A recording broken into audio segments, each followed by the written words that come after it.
I caught up with Perry of SK Gaming Prime, a very dangerous Challenger level team recently finishing second twice in the FACEIT Challenger Invitationals. Perry talks to me about his team, the Challenger scene, and more.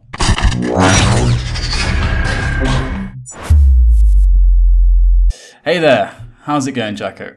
I'm fine. Is it Jacco? Yeah, it's Jacco. Jacco, okay, there we go. I'm British, you have to excuse me. Okay, so why did actually you change your name from Broto to Perry? It actually started with a joke with some friends. Perry, a dog of my friend was called Perry. I chose his name for fun in game, and then I just stayed with it for fun. All right. So how did you actually get into competitive gaming then? Did you start with League of Legends? I started with Call of Duty 4. I played in pretty decent teams there, and then I just played League of Legends for fun. And then my interest was more in League of Legends and COD 4, so I started to play it more and more. And then in the Flame, the man who I still we're still managing SK now as well, asked me to join this team, and I kind of stayed with that team for a long time. All right, so from FPS to MOBA then. Yep. Is it the only MOBA you've tried, or? Yeah, Call of Duty 2, Call of Duty 4. So it's actually only that 2 games. All right. So who in the esports world inspires you, or is there someone that you look up to? Maybe a player or personality. I really like the Quake live players actually like Afak from Serious Gaming. I don't know. I'm really impressed how they can actually use their mouse so fast. Ah, that's actually quite interesting that you bring up Quake Live players. Yep.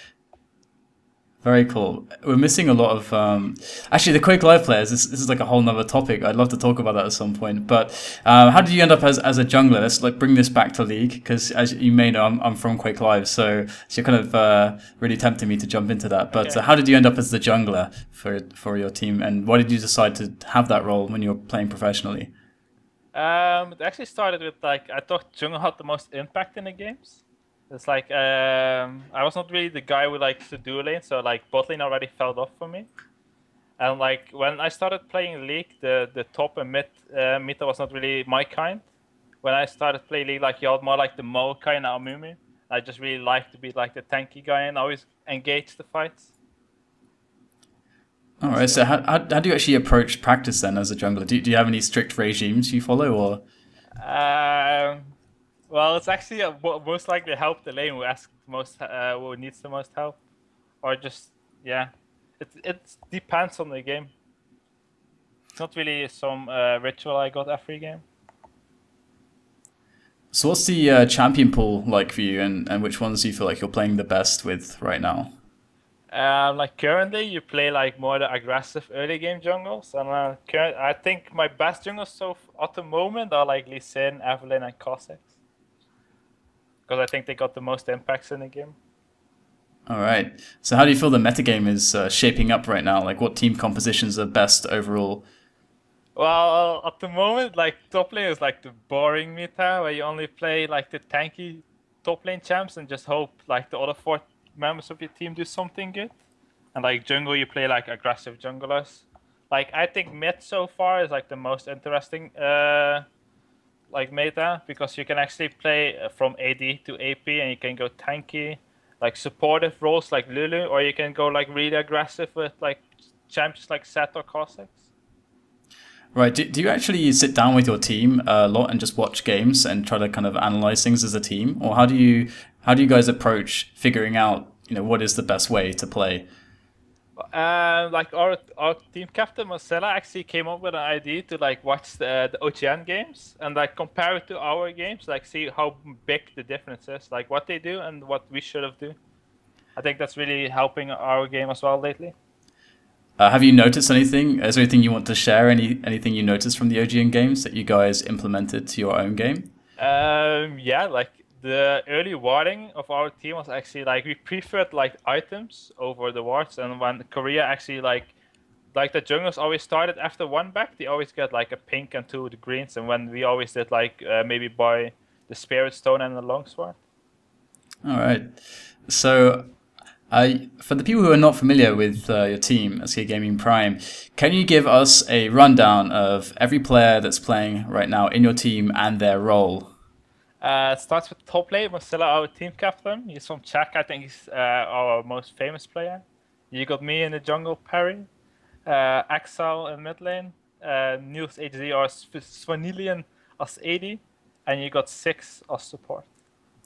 Okay, so I love to ask this one always. So who's the troublemaker in the team? Who's the team troll? I think that will be Svanilian. Like always when we scrim, like we lose the fight, he's like, "Can we surrender?" Like this is the. Do you ever have any trouble with that kind of stuff? Any big drama or anything?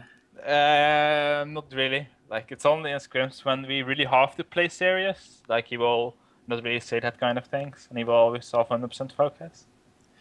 So you joined SK Gaming Prime rather 2 months ago. How would you describe your experience with them so far? So far I think it's pretty shaky. Like when we sometimes go in like cups, we always do like really good. Like in the best of 3, we start off with an easy win the first game. Then we always get like this good early lead in the second game, and then we just throw in, and the third game is just like we are really off. Right. Okay. Actually, so you're saying it's shaky right now with SK Gaming Prime. You used to play for Lowland Lions. Why did you actually decide to move from that team? The first, like when I joined Lowland Lions, I actually tried to make like a really good Dutch team, but like the players won Europe, like the good amateur teams like NIP, Cloud9, Departed, and Reason, they were just too good for like the Dutch teams, and I actually wanted to stay on the top of the competitive scene, so I joined SK. All right. So, what are your thoughts about SK Gaming Prime then? You said it was a bit shaky. What are the big goals right now for your team, as a team, and also what are your personal goals with this team? I think the focus of us now is like Copenhagen Games, that's going to be next month. We actually want to win that cup, of course, and I think trying to qualify for LCS is a main goal overall. Okay, your team actually reached recently second twice in the FACEIT Challenger Invitationals. Yeah. What are your thoughts on the tournament, on the FACEIT Challenger Invitational tournament in general? How do you feel about the results? At the moment, I think the FACEIT tournaments are actually like the best cups for us to play as well.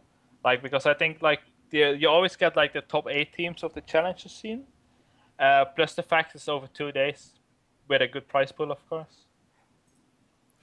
And actually, I think the first one, correct me if I'm wrong, was your first big tournament with SK Gaming Prime. Is that correct? Yeah, that was actually my tryout period. Like there was there was also the first time I actually played with them, because I didn't play scrims with them before. Like they just asked us up for the tournament, and they asked me, and I stayed with them after.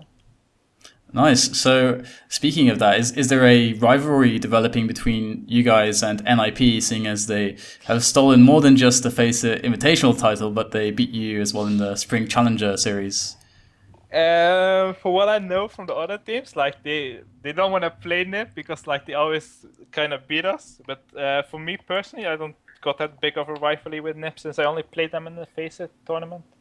Do you think they're a better team than your team right now, or how do you see them? I think they are better than us, yeah. All right. So what are your biggest weaknesses then? So, you have SK Gaming Prime. You feel like NIP is a bit better. So, what are the weaknesses that you have to work on to beat NIP consistently, for example? The biggest problems we got now is like when we get a lead, we kind of go too aggressive solo, and then just throw the games instead of playing like a 5-man team. Instead of going like 2v5, 3v5, or then we should just like really group up like 5 people. So why do you think that is? Do you think it's due to maybe leadership, or where would the fault come there for everyone being a bit too aggressive? I think it's like the habits people got from solo queue, like where you can actually like really try things and like pre-made the mistakes you make. Yeah, it's kind of more. Yeah, how you say it, like. So stop playing solo queue. That's the message to the team. Not really, but like when you make a mistake in solo queue, you don't really. It's not really. Yeah, you don't really gonna lose by it if it's like one mistake. But when you make a mistake in pre-mate, the chance to lose is like a lot bigger than in solo queue. Like the small mistakes. Right, I can see that. So actually, in a previous interview, I think with Team Dignitas, you introduced yourself as the smart guy of the team, and that, of course, was a previous team. Is that the same thing now in SK Gaming Prime? I don't think so. I actually think Mozilla and Axel are really the smart guys of the team. They really innovate and they kind of know what's the best setups of the team, what runes and masteries are the best for the champions, what best matchups are. So, of course, you can't take back that you said that in that past interview. Yeah. I want to know, why do you perceive yourself in that way? Is it because you're particularly analytical, the way that you look at the game, or why are you the smart guy? I just think I see the smart guy to throw my team or okay. Piss them off. Nice. All right. So what are your thoughts then on the current state of the challenger scene in Europe? I actually think like yeah, it's like you got like teams like NiP, Cloud9, and Departed, but you also got like the bit lower teams, but they can always beat like each other. But at the end, it'll always be the same teams who be the top 3 in the important tournaments. Like NiP and Cloud9 can lose like small tournaments, but when it comes to like big tournaments or like LCS qualifiers, they will always beat the teams when they maybe lose like all the cups versus them. So I think it's very good so far. So it's interesting. Who do you actually cheer for in LCS then? SK Gaming. All right, okay, just checking, just throwing it out there. It was a test. It was a test. You passed with flying colors. All right. So, what are the expectations overall? You were talking about, Copenhagen Games and also qualifying for LCS. Is this a future you feel is really realistic? What are the preparation? What preparation is your team really putting in for this? For Copenhagen Games, we're actually gonna bootcamp for like 5 days before the event, and for LCS qualifying, it's basically practicing as much as we can online. But for, I think, like really bootcamping will really improve our team play overall. So are you getting a lot of really nice support from the SK team? Yeah, definitely. Like when we need something, they always will be there. So, and also our manager will help us a lot.